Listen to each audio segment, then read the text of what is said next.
guys, it's Jess, and my Aunt Robin's here with me today.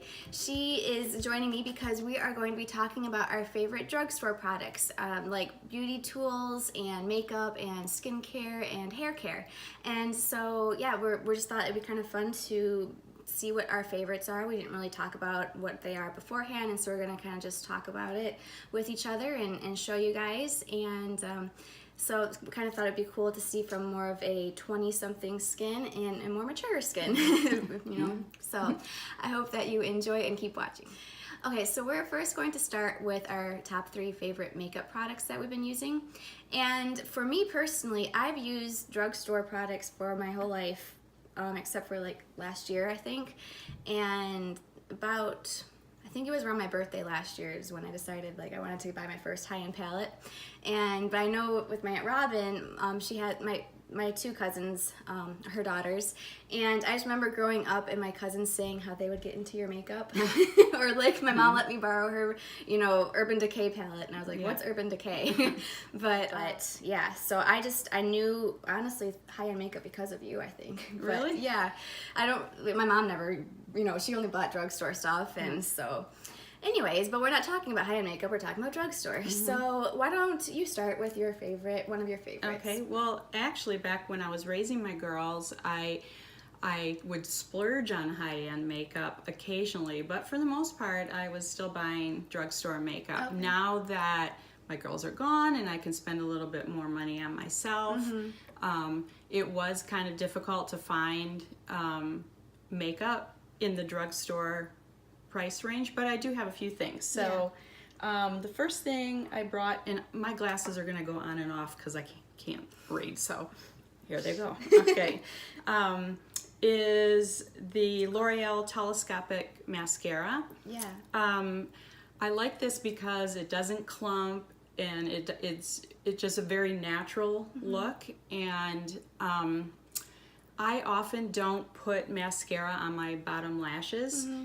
Oddly, years ago when I was shopping for makeup, the clerk there was looking at my face, and she said, you know, American women spend a lot of money on makeup, but European women spend a lot of money on skincare. And so not really sure what she was trying to tell me, but I have found that, because I've really only started really taking care of my skin for the last year. Or so, and so I'm finding that now that I am taking care of my skin better, I actually prefer my face with less makeup on. Right. So I just see a lot of older women that put a lot of makeup on, thinking that they're correcting, and what I'm finding is the more I put on, the more opportunity it is just for it to settle into my fine lines and that kind of thing. But so that's why I don't put it underneath, because there's fine lines under there? Or? Yeah, I just don't feel like I need it anymore. I do sometimes when I'm dressing up or whatever, but when I do, I like this because, I don't know if you can be able to see this, but the comb is really, really tiny, so it makes it really easy to put on, where my regular mascara for my upper lashes, they might as well have stuck like a woolly bear caterpillar on the end of it on a stick, because it's a beast.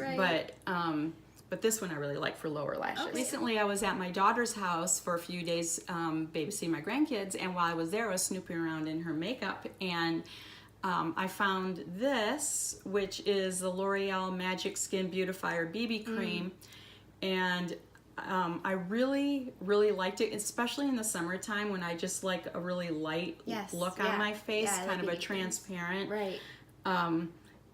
What's really weird about this though is that it comes out white. So I was like, oh, this is gonna look like sunscreen, but it doesn't actually. When you rub it in, it magically turns. Oh, cool. So so anyway, I really like this. SPF? No, it does not have any SPF. There's no sun protection at all in it. It says primes, corrects, hydrates, and perfects. I've never actually used it as a primer, like under another product. Just. Do you find that do you have more drier skin type? Or? I do. Well, I have kind of a, not really tea. The only place I really get oil is like around my nose. Everything else is Sahara Desert. So you find that this works well, it hydrates well? Yeah, I mean, I wouldn't rely on this for my hydrating, Right, but right. it, I but mean, it like, it doesn't doesn't- dry me out. Right. It doesn't. I Make don't me look feel like like. a Yeah. Yeah. Well, I feel like that no matter what on my face, but this doesn't make it worse. Okay. Put it that way. Next thing I have is Rimmel, Kate. I believe it's Kate Moss, and it's 08. The shade is Rosetta, and I like it because it's just a really easy to wear, nudie, rosy kind of color that I can wear with just about everything unless I'm wearing peach tone Yeah, that's makeup. one of my favorite colors to wear. But I really like this a lot, and it's only like maybe $9, I think, tops. So, Do you find that you have to reapply it quite a bit, just like a regular stick Um, lipstick, or? you know, I tend to eat off my lipstick a lot. Yeah. I drink coffee in the morning, and so this isn't that bad. I'm not, I would say every 3 hours or 4 hours. I mean, Does it's it not create that. the ring around your lips kind of thing? Or is it more No, just it just kind of just fades away. That's nice. Yeah, I don't look like I have lip liner with nothing else on. Yeah, so I'm going to start off with a mascara too, because I brought one, and it's actually the one I'm wearing right now, and I've talked about it on my channel before, but this is the Essence Lash Princess, and this is more of a dramatic effect, kind of opposite of what you had. This is actually called the false, I can't ever say that right. This is called the false lash effect.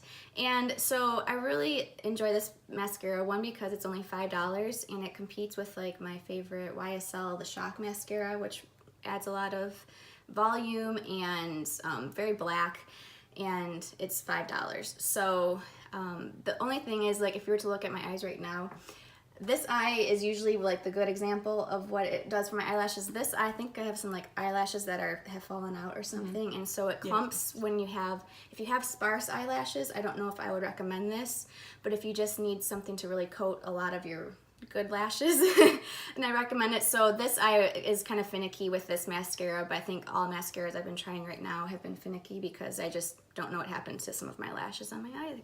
It does dry out, a little bit faster, but for $5, I think I only need to buy it though, I only need to buy it for like every 4 months or something like that. I mean, you're supposed to get rid of them after 5 months for eye reasons. Hygiene reasons. That's why I like to actually get the little minis of the high-end mascaras, because those dry out at the same rate as a full-size mascara. So I never have bought a high-end mascara full price, or like I usually just get the minis, and it has the same wand and formula. So, but anyways, That's a good tip. Next up is this Maybelline Age Rewind Eraser. This is for dark circles, because this is for brightening, and I know this is kind of a holy grail product that you've seen a lot on YouTube. It's nothing new, and I really enjoy this because this is the brightener one, and I think it's just hereditary. I have really thin skin under my eyes, and so I have the blueness that shines through, and then when I'm really tired and I'm staying up late, or I didn't get a good night's sleep with my kids, then I'm even more dark circle. So I like using this in conjunction with another concealer. So they also make this in just your regular skin tone shade as well. This has more of a pinky undertone to it. The skin tone shade one. Yeah, so this is very pinky. Yeah, Yes, it is. So it really brightens up underneath there, but because it's so thin and blends out really nice, like, it is good for adding even one that you, like a different concealer on top of it.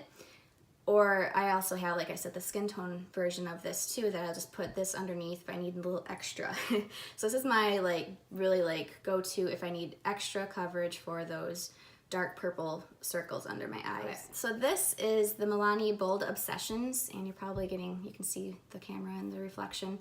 This came out, I believe, in February, because I picked it up when I was in Florida for my birthday, and I've not had good luck with drugstore eyeshadow palettes, especially like I've tried Maybelline in the past, and honestly, growing up, I really only had the little singles or the duos, for Maybelline or CoverGirl or whatever, and those worked well. But the palettes always seemed really chalky and just not, you could really tell a difference between drugstore and high-end. Yeah. Once I started getting high-end palette, I was like, wow, this is what eyeshadow is like. In fact, when you were talking before about how I had high-end makeup when my girls were growing up, it was really only eyeshadows that I had, because they were the one thing that I really felt made a difference to purchase high-end because of the way they blended and wore. Yeah.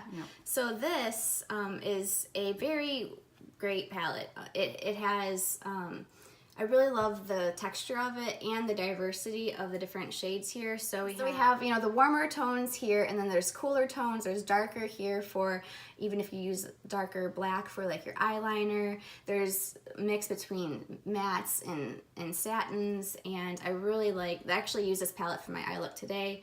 These shades give a really nice pop. Like I feel like it's really noticeable, very comparable to like my favorite shade in my Anastasia Beverly Hills Modern Renaissance palette. There's a shade that's very similar to this one here. I really like this one. The dark blue here? Yeah, because I rarely use eye pencil to line my eyes. I usually just use shadow. And that's a really pretty color that I haven't seen in a lot of palettes. It's kind of between navy and charcoal gray. It's really pretty. Yeah, we can even swatch it here. It's really gray or dark. Yeah. So it's $15 if you find it at Walmart. It's $20, I believe, if you order it on Milani.com, which I never order from the actual brand. Usually I try to find it in a bigger store, but I just think it's worth $15. So, and yeah, I don't have much more to say about that. So, so yeah, it's a great palette. Okay, so now that we've shared about our favorite makeup products, now let's talk about our tools that we like to use. Okay. You want to go first? Sure. Okay. The first ones that I brought were the Real Techniques. These came just the two in the set. I use these to blend, and these were game changers for me. I really only had these for about a month now. I don't actually use these to put on my shadow. I just use them to blend out the crease, and they're really soft and fluffy, and one's a little smaller than the other, so it makes the different areas easier, but I love these. I have those too. You I do? Really like them. Yeah. I will probably buy these as gifts for somebody around Christmas time. Cool. Because, I really like those. I wonder if it's just that purple. I know they have a bunch of different ones. I wonder, have you used other Real Techniques? No, I have not. These are my first Real Techniques. Honestly, I have a couple nice high-end brushes, but not a lot. Most of mine are, from the drugstore. I just find like even the e.l.f. or e.l.f. or however you say, however you call that, those brushes work for me.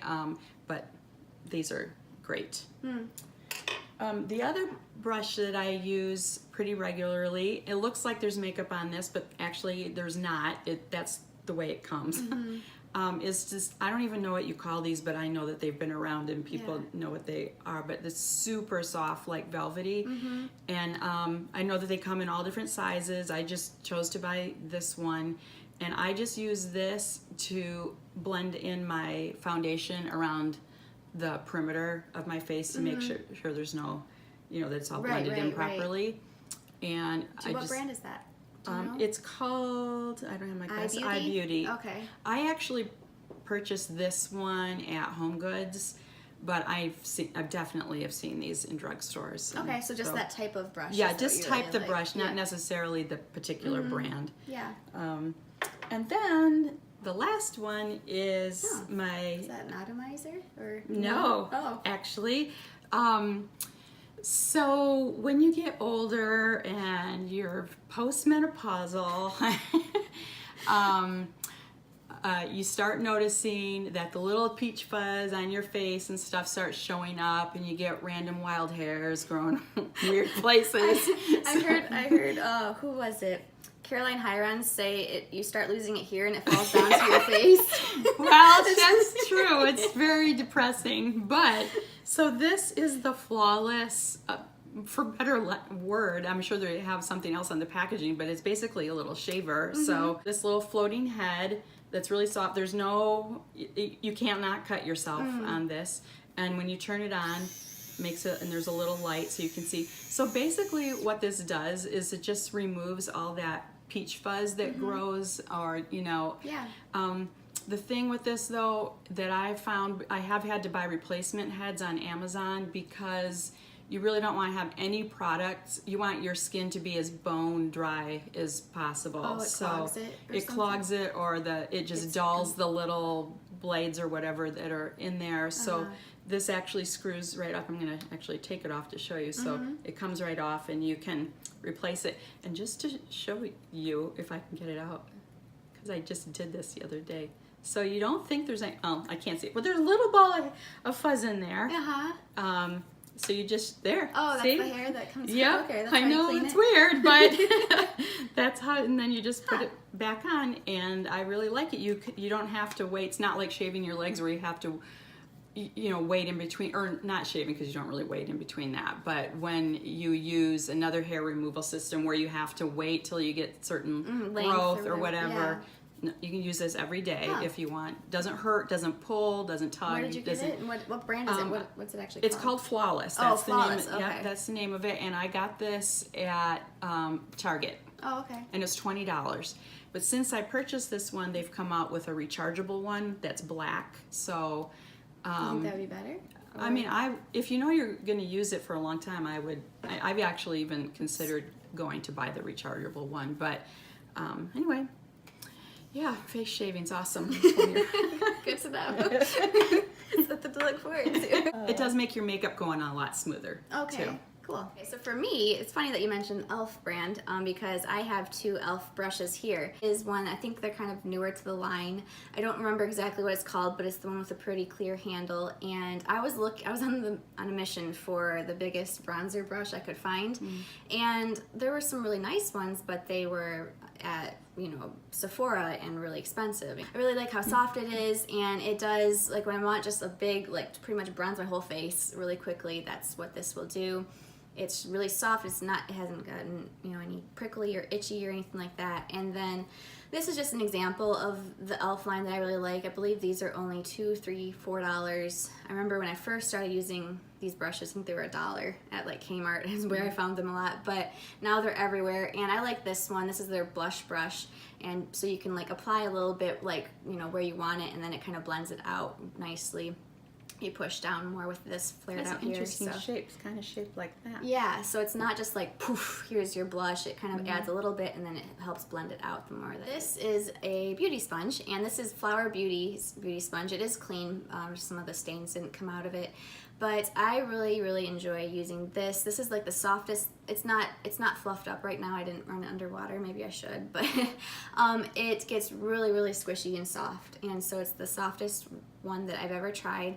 And I just like using this when I use a lot of cream products, because in the summertime I've noticed that I like to use even cream for bronzing. Like I have a foundation stick that's a little bit darker than my actual skin tone, and I'll just kind of bronze my face with that, pat it all in, blend it in, and then I also will use my cream blush with it, and then also under eyes and stuff. So I really do enjoy using a beauty blender. I don't use it every day. Sometimes just apply my whole makeup with my fingers, honestly, but this is just a great one. I've tried a beauty blender, like the $20 beauty blender brand one, and I feel like this is just the same. So for I think $6, you know, you can pick this one up and it will do you well. But lastly is this torture device. So I have really fine hair, and this has been a great brush. It's actually really interesting. It's plastic and it doesn't scrape your head, you know, like how the metal ones do. Yeah, I know, it's pretty crazy. But it just really lifts the roots. It's from Conair, and it's called Infiniti Pro, and so what it gently does is it gets really close to the roots of my hair, and it will flare it out. And so when I have my hair dryer, you know, you can just stick your hair dryer in there with the diffuser head thing and then blow it out. And so it's so much better for just me, who I don't really have much talent or whatever when it comes to how to do my hair. But it also has helped with my fine hair, give me more volume in my roots, and just been, also I didn't like how scratchy the metal ones were. So this, plus they get super hot. Yeah, super hot, and yeah, just tangle, the other ones tangle more. This one really doesn't tangle much, and so it's huge. I think they have a couple of different sizes of it. I'm gonna try that. I'm gonna get that. Yeah, I think they sell it at Ulta and your grocery store and stuff. So yeah, a couple of different sizes. So if you feel like you don't want that much volume, I think if there's a smaller size too. great one. So that was part 1 of our top 3 favorite drugstore products and for makeup and beauty tools. If you're interested in seeing our favorite hair care and skincare products, then join us for the next video. Thank you so much for joining me, Aunt Robin. You're welcome. Thanks for asking me. Yeah, we'll see you next video.